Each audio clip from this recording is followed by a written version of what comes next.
فی کثیر من نجواہم الا من امر بصدقۃ او معروف او اصلاح بین الناس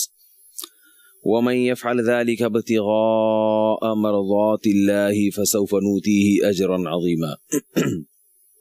سورہ نساء کی آیت نمبر 114 جو میں نے آپ کے سامنے تلاوت کی ہے، اللہ تعالیٰ سے دعا ہے اللہ تعالیٰ صحیح طرح سے بات کہنے کی، سننے کی، سمجھنے کی اور عمل کی توفیق عطا فرمائے۔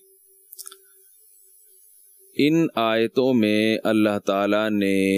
ہم جب تنہائیوں میں سرگوشیاں کرتے ہیں اور چپکے سے جب ایک دوسرے سے باتیں کرتے ہیں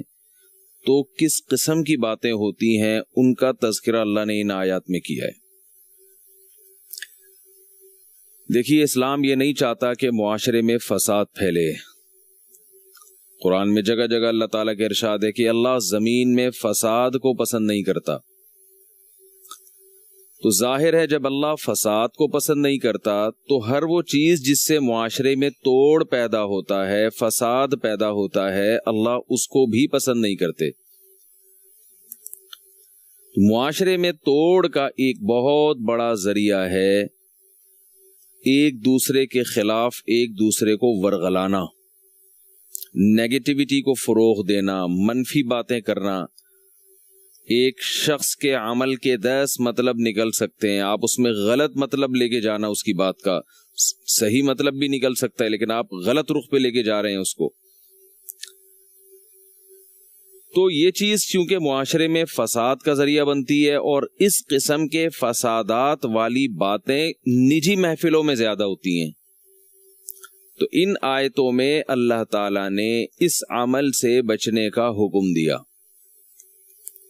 میں سمجھتا ہوں کہ اگر ہمارے گھروں میں اس آیت پر عمل ہو جائے تو ہمارے گھر محبت کا ایک گہوارہ بن جائیں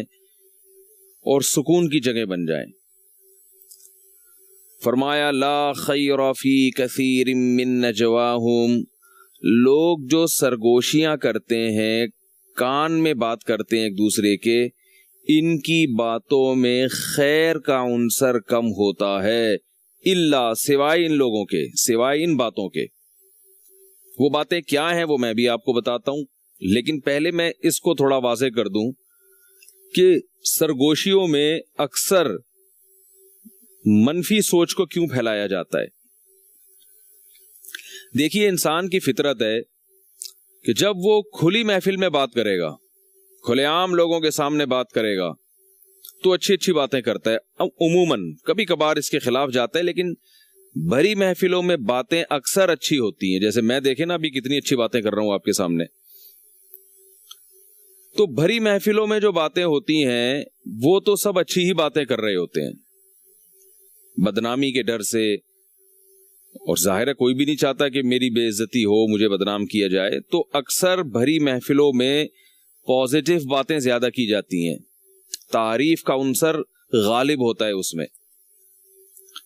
لیکن جب آپ کسی کو سائڈ پہ لے کے جاتے ہیں اور اس کے کان میں کچھ بات کرتے ہیں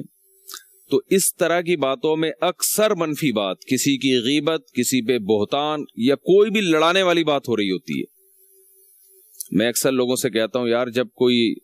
آپ کو کہنا ذرا سائڈ پہ آؤ، ذرا چھاؤں میں آؤ، آپ سے کچھ بات کرنی ہے میں نے، تو سمجھ لیں کہ یا تو کسی کی غیبت کرنی ہوگی یا کسی کے بارے میں کوئی منفی سوچ کو پروموٹ کرنا ہوگا۔ بہت کم ایسا ہوتا ہے کہ آپ کسی کو بلائیں، یار ذرا سائڈ پہ آؤ، ذرا چھاؤں میں آؤ، کچھ بات کرنی ہے، اور وہ چھاؤں میں آ کے کوئی اچھی بات کر رہا ہو آپ سے۔ گھروں میں آپ دیکھ لیں، ہمارے ہاں ساسوں اور بہوؤں کی لڑائیاں یہ ایک روایتی لڑائی بن چکی ہے کہ ساس نے بہو کی مخالفت، بہو نے ساس کی مخالفت، جٹھانیاں، نندوئیاں، نندوئی اور کیا ہے وہ نندیں، جٹھانیاں اور نندوں کی لڑائیاں، بھابھیوں کی لڑائیاں، یہ ہمارے یہاں جیسے شام، فلسطین اور عراق کے مسائل تھے نا، جو ایسے لگ رہا ہے کہ اب حل ہونے والے نہیں ہیں، اللہ تعالیٰ سب علاقوں میں امن قائم فرمائے، تو اسی طرح سے یہ روایتی لڑائیاں بن چکی ہیں ہمارے گھروں میں۔ تو کھلے عام جو باتیں ہو رہی ہوتی ہیں گھروں کے اندر، بڑی اچھی باتیں ہو رہی، بھائی وہ بھی بہت اچھا ہے، بھائی وہ بھی بہت اچھا ہے، بھائی وہ بھی بہت اچھا ہے، لیکن آپ کو پتا ہے کہ جب ساس اپنے بیٹے کو بلاتی ہے کہ بیٹا ذرا بات سننا، ادھر آؤ، میرے قریب آؤ، ذرا بات سننا، ذرا میرے فارغ ہو کے ذرا میرے کمرے میں آ جانا، مجھے تم سے تھوڑی دیر کے لیے کام ہے، تو سمجھ جائے کہ ساس کو کام کیا ہوگا، بہو کی غیبت کرنا۔ معذرت کے ساتھ جو ساسیں میرا بیان سن رہی ہیں ان ساسوں کے علاوہ کی بات کر رہا ہوں میں، اور سب ایسی نہیں ہوتی لیکن عموماً ایسا ہی ہو رہا ہوتا ہے۔ بہو اگر اپنے شوہر کو بلائے اور عورت اپنے شوہر کو بلائے کھلی محفل میں جہاں گیدرنگ ہے، سب بیٹھے ہوئے ہیں، تو بڑی اچھی اچھی باتیں ہو رہی ہوتی ہیں کہ امی جان تو بڑا خیال کرتی ہیں، آپ کے والد بڑا خیال کرتے ہیں، سب بہت اچھے، ساری دنیا بہت اچھی ہے۔ لیکن بیگم صاحبہ جب میاں سے کہتی ہیں ذرا سائڈ پہ آئیے گا، آپ سے کچھ بات کرنی ہے میں نے، تو میاں کے کان کھڑے ہو جاتے ہیں کہ اب یا تو میری بہن کی غیبت ہو رہی ہوگی یا میری والدہ محترمہ کی کوئی نہ کوئی خامی کو ہائی لائٹ کیا جا رہا ہوگا، سوائے ان بہوؤں کے جو یہ بیان نہیں سن رہی۔ تو دفتروں میں آپ دیکھ لیں، جب گیدرنگ میں بیٹھے ہوتے ہیں، گپ شپ ہو رہی ہوتی ہے، سب اچھے ہیں بھائی، لیکن اگر آپ اپنے ہی ساتھ کے کسی کلیگ کو سائڈ پہ لے کے جاتے ہیں تو باس کے کان کھڑے ہو جاتے ہیں کہ میرے بارے میں میری برائی ہو رہی ہوگی۔ تو ہر جگہ یہ ہمارے ہاں ایک ماحول بن چکا ہے کہ جب ہم چھپ کے کسی سے بات کرتے ہیں، کنارے پہ لے جا کے بات کرتے ہیں۔ اب آپ نے دیکھا ہوگا بعض جگہوں پر جب گھروں میں غیبتیں ہو رہی ہوتی ہیں نا، تو اپنی آواز کو بھی ہلکا کر لیا جاتا ہے، ایک دوسرے کے قریب آیا جاتا ہے، تھوڑا آواز کو سلو کر لیا جاتا ہے کہ وہ سن نہ لے۔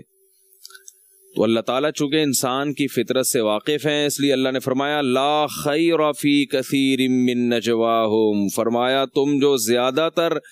کان میں جو باتیں کرتے ہو، چھپ کے جو باتیں کرتے ہو، لا خیر، اس میں کوئی خیر نہیں ہے۔ ہاں چند لوگ ہیں جو کچھ ایسے موقع پہ بھی خیر کو پروموٹ کرتے ہیں، اور وہ ہیں اصل خیر کو پروموٹ کرنے والے، وہ ہیں اصل خیر کو